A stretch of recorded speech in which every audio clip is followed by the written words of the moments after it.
Halo, saya Dr. Nahla. Lagi-lagi saya akan ngomongin tentang COVID-19 atau yang mungkin lebih dikenal sebagai virus corona. Mudah-mudahan belum pada bosan dan jangan sampai bosan dulu karena banyak sekali informasi sekarang yang beredar, belum tentu betul, masih banyak hoax-hoax yang harus dibasmi, dan bagi teman-teman yang bisa mendapatkan banyak informasi, semoga dapat juga meneruskan informasi ini karena apa yang kita lakukan harus kita mulai dari diri kita sendiri dan kita ajak teman-teman di sekitar kita untuk melakukan hal yang sama. Yang mau kita bahas dan mau saya tekankan sekali lagi adalah bahwa virus corona ini atau yang dinamakan virus SARS-CoV-2 ini adalah virus yang sangat baru. Apa dampak dari fakta bahwa ini adalah virus yang baru? Yang pertama, berarti kita belum tahu pasti sifat dari virus ini. Yang kedua, kita belum tahu pasti efek dan berapa lama efek yang akan disebabkan oleh virus ini. Yang ketiga, belum ada obat yang betul-betul efektif untuk melawan virus ini. Yang keempat, belum ada vaksin yang bisa mencegah seseorang untuk tidak terinfeksi virus ini. Jadi itu yang teman-teman harus selalu ingat. Informasi ini bukan untuk membuat teman-teman panik, tapi untuk membuat teman-teman lebih waspada bahwa memang apa yang sedang kita hadapi ini betul-betul nyata.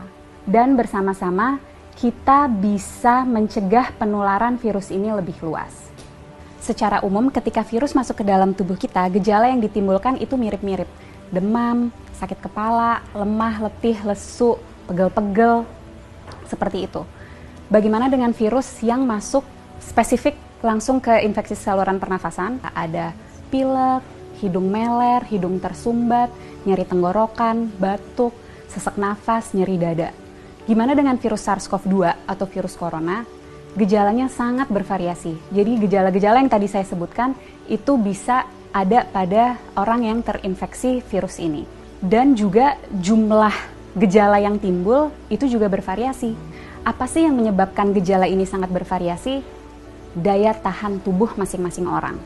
Jadi kalau kita nih yang sebagai anak muda, sehat, nggak ada penyakit, daya tahan tubuhnya baik, kemungkinan gejala yang kita alami ketika kita terinfeksi virus ini sangat ringan atau bahkan sama sekali tidak ada gejalanya. Sekali lagi saya tekankan, orang dengan daya tahan tubuh yang baik itu bisa tidak ada gejalanya walaupun virusnya sudah ada di dalam tubuh kita. Dan orang dengan daya tahan tubuh yang baik, dia mampu menyembuhkan dirinya sendiri karena pada dasarnya virus itu memang self-limited disease. Jadi daya tahan tubuh kita sendiri bisa membasmi virus itu. Bagaimana dengan orang-orang dengan daya tahan tubuh rendah? Tentunya akan dapat mengalami gejala yang lebih berat, bisa sampai sesak nafas, bahkan bisa sampai menyebabkan kematian. Siapa saja sih orang-orang yang kita tahu daya tahan tubuhnya rendah? Yang pertama, orang tua yang usianya di atas 60 tahun. Yang kedua, orang-orang dengan penyakit penyerta. Penyakit penyerta itu apa? Jadi penyakit yang biasanya lagi-lagi ada di orang tua, seperti kencing manis, darah tinggi, sakit jantung, sakit ginjal, sakit paru, sakit liver, kanker, dan lain-lain. Nah, orang-orang inilah yang akan sangat menderita ketika dia terinfeksi oleh virus SARS-CoV-2 atau virus corona ini. Untuk kita yang daya tahan tubuhnya baik, ketika kita terinfeksi virus ini, kita bisa hanya dengan meningkatkan daya tahan tubuh kita, terus kita bisa melawan virus ini. Tapi bagaimana dengan orang-orang dengan daya tahan tubuh rendah? Itu yang harus kita pikirkan. Itu yang harus kita cegah supaya mereka tidak tertular virus ini. Jadi, apa yang bisa kita lakukan untuk membantu mereka-mereka yang daya tahan tubuhnya rendah? Dengan cara jaga jarak, hindari keramaian, dan di rumah aja. Kenapa? Karena virus ini yang paling kita takutkan dan sudah kita tahu dari virus ini adalah penyebarannya yang sangat amat cepat dan lebih mudah dan lebih cepat di tempat-tempat keramaian. Tapi lagi-lagi jangan panik. Bukan berarti kalau teman-teman yang masih muda dan sehat ini merasa, oh saya ada gejala-gejala COVID-19 nih, ada demam-demam yang sumeng-sumeng, demam rendah, nyeri tenggorokan, sedikit pilek, sedikit batuk, terus harus langsung ke rumah sakit. Bukan itu maksud saya. Bukan berarti Kalau teman-teman ada gejala itu, harus segera ke rumah sakit. Apa yang harus kita lakukan? Ketika mengalami gejala itu, lagi-lagi di rumah aja, tingkatin daya tahan tubuh dari rumah. Dengan cara apa? Istirahat yang cukup, tidur malam yang cukup, 7-9 jam, makan makanan bergizi, minum air yang banyak, kalau bisa lakukan olahraga atau aktivitas ringan di rumah. Kenapa untuk kita yang muda dan sehat ketika mengalami gejala-gejala penyakit COVID-19 lebih baik di rumah aja dan nggak perlu ke rumah sakit? Karena kita mau memastikan bahwa rumah sakit itu tetap tersedia untuk mereka yang betul-betul membutuhkan. Orang tua, orang dengan daya tahan tubuh yang rendah, dan orang-orang muda yang mengalami gejala berat seperti sesak nafas.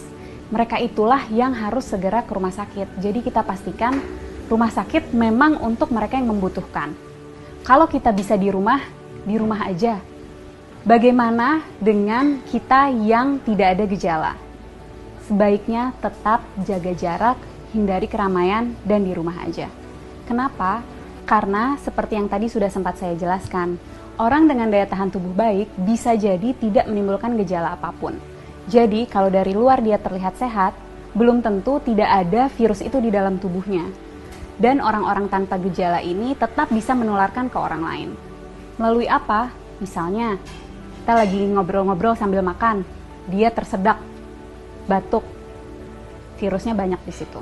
Atau lagi di mobil bareng, AC-nya kenceng banget, kedinginan, dia bersin, virusnya ada di situ.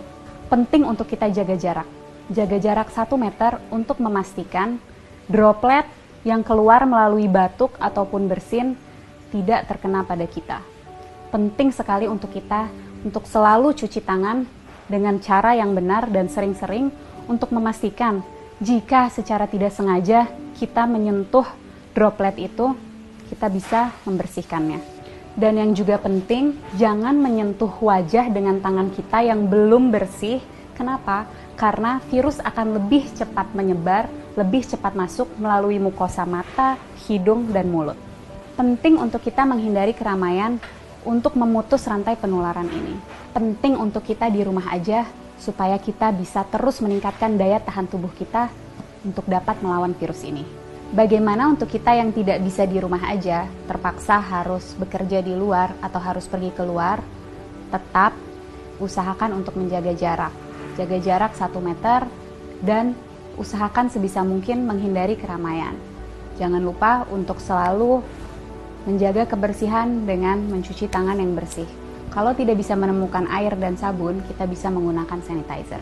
Para peneliti, dokter-dokter, farmasis, tenaga medis, dan semua sedang berusaha mati-matian untuk mencari obat dan vaksin dari virus ini. Mari kita berperan membantu mereka dengan cara jangan panik tapi tetap waspada. Kita jaga jarak, hindari keramaian, dan di rumah aja. Nggak perlu ke rumah sakit kalau gejalanya ringan. Pastikan rumah sakit tersedia untuk mereka yang membutuhkan, orang-orang tua, orang dengan daya tahan tubuh rendah, dan orang-orang dengan gejala yang berat seperti sesak nafas. Yuk teman-teman, kita bareng-bareng lawan virus SARS-CoV-2 ini. Dan untuk teman-teman medis, tetap semangat.